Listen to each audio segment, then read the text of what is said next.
Hi, welcome back to my channel Worth Knowing TV. This is Alok, your friend and tech mentor. Today we are on the third episode of Code Review Graph.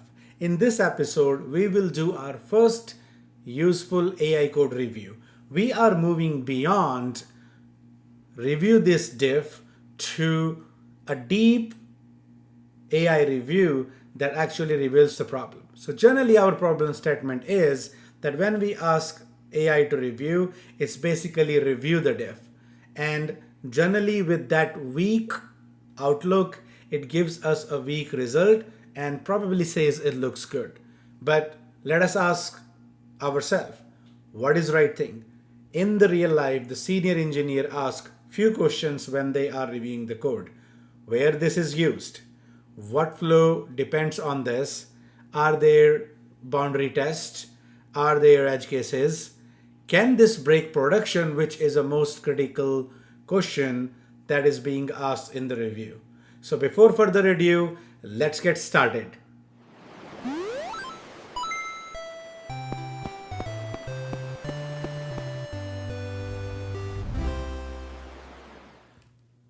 Hi, so this is my OpenCue app. So basically, I'll show you right here what it does. You type the script in here, you press run, and here you press display, and system will start teleprompting and you can read. So this is the app, and again, I have made few changes so that this speed that I can control on the fly very easily.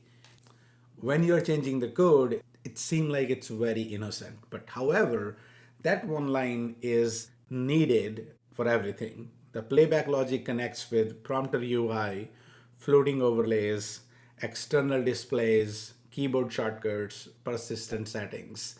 Nothing is isolated. So if an engineer is writing that code, it will feel like that, yes, it's not a big deal, it's just one here, but it's impact the whole app. So if I go to operation control view, and if you go to line number right here, this value right here that I updated, like the step is 0.05 and it is starting from a 0.05 to up to 5. If we change this steps to some other value, it will affect everything. And this change looks very tiny, but we don't know what's its blast radius. That is where the power of code review graph comes in a flow.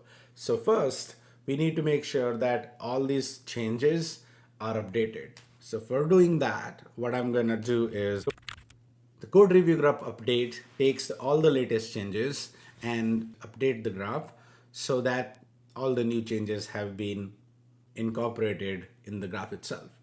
As I have ran it multiple times, of course, it has nothing else for an incremental change. Next is that it to detect changes. So it has detected all the changes, and again, it is taking all the uncommitted changes that you have in your repo. So these are the changes that I have made. Now, it would consider these changes when it is reviewing. We are going to ask it something that is very critical for the app itself. So I would probably run my Codex here and side by side in the Claude also. I'll give both of them the same prompt. I would mention the prompt inside the episode description. But this is what I'm asking. I'm asking it to pay attention to specific things and then give me the practical review of what can change, what missing tests are there, and what is the risky code and is it safe to merge. FYI, this can run for a little longer because it has to do multiple tool calls from code review graph itself, and then we'll come back and read what it is coming back to us.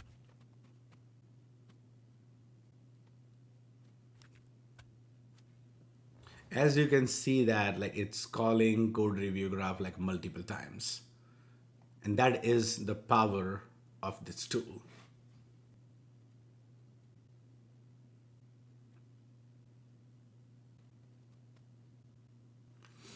As you can see that it's already found a project level risk in Xcode right itself. And it is trying to verify if the UI test were accidentally dropped. And if it is true, then this is a merge blocker than just a cosmetic change. This is cool, and that is what we want to make sure that when we are working with AI, we are equipping ourselves with the right kind of tool so that we can take right decisions. So this is the Codex.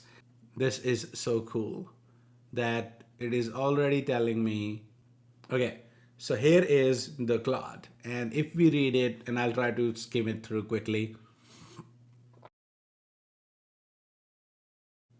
So as you can see that it is finding the discrepancy because earlier I said something different like 0.01 to 0.25, but now I'm making a change for 0.05 because 0.25 was very high speed. So if I look at here that it's literally giving me a bullet points, it is also telling me that that scroll wheel is desyncs. And this is very critical because I'm trying to do the multiple inputs to that prompter view. I have a keyboard set up and I have a mouse scroll so that while I'm speaking with the teleprompter, I can discreetly increase and decrease the speed. But as you can see that it is finding such a good use cases, and it also telling me about the Xcode PBS project, which I did not realize it earlier, but now it is. Xcode structure and previous, the older Xcode uses the reference. It never looked at the folder structure on the disk itself, and that's why it get out of sync. And Xcode that you can convert those reference folder to actual folders. That is the power is because when you are working with external tools and making the file changes inside the same folder, Xcode would now going forward automatically would pick those changes. So this is something that I have to be very, very careful because I have this project running by the Xcode Gen and the project YML. So this is, for my project, this is very critical. And to be honest, I did not realize that making that change, that was not even a code change.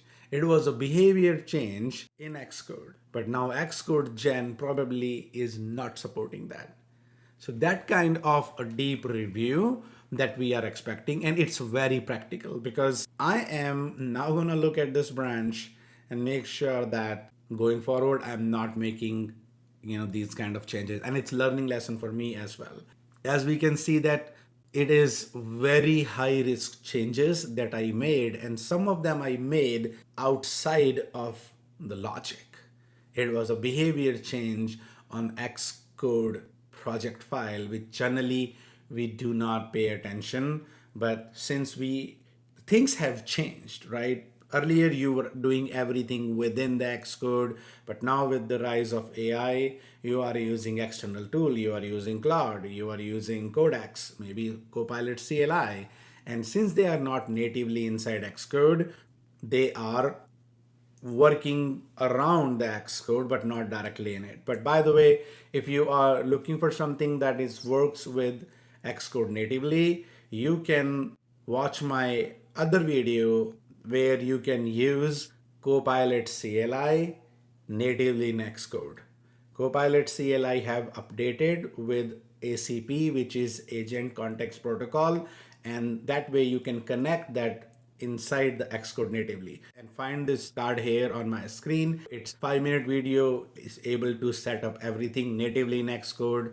Then you don't have to jump around these hoopses working with AI. So just a recommendation. This change is very critical, and now I'm just thinking that I might have to slow down before merging this change, think and make sure that my project is not breaking once I merge this branch into the main.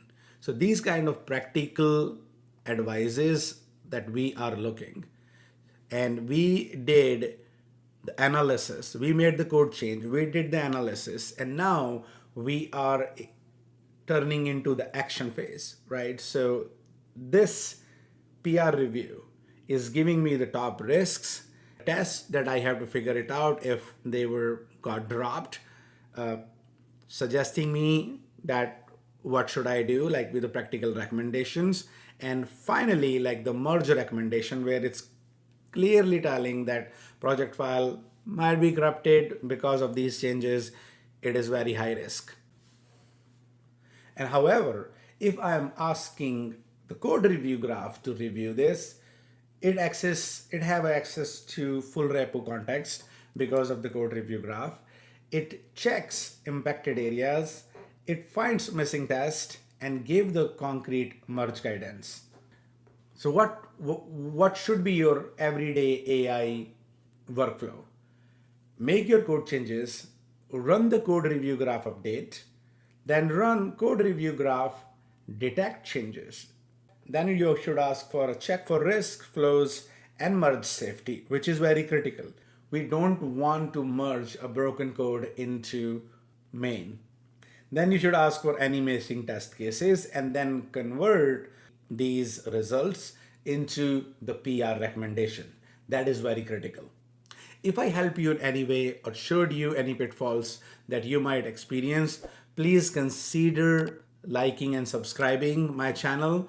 I always comes with a very practical tips and helping other developers that might see the same kind of issues.